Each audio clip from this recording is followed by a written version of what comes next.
Actually, we're wearing braces, or especially the offensive line players are wearing braces to prevent from injury.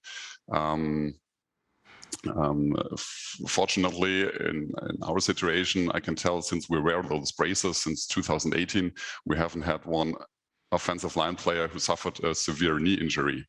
So in this case, it's more for prevention from severe injuries.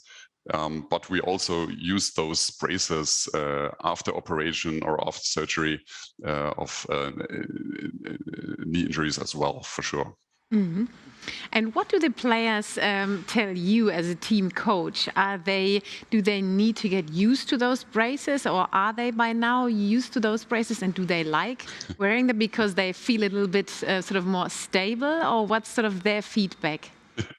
In the end, they don't like it that much because it's always a little bit disturbing, but they got used to it really quick. And I think with time and right now, they believe in the protective thing that those braces come with. Yeah, so I don't think they want to miss it or want to play without it.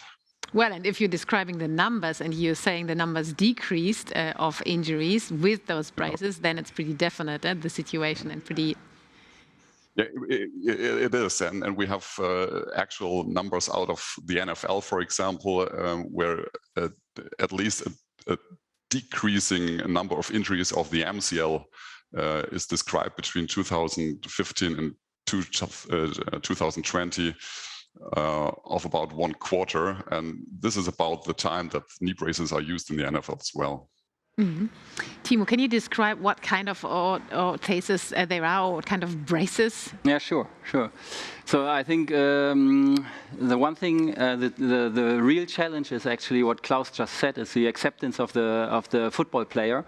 And so that they actually accept the brace, it's very, very important to have the perfect fit.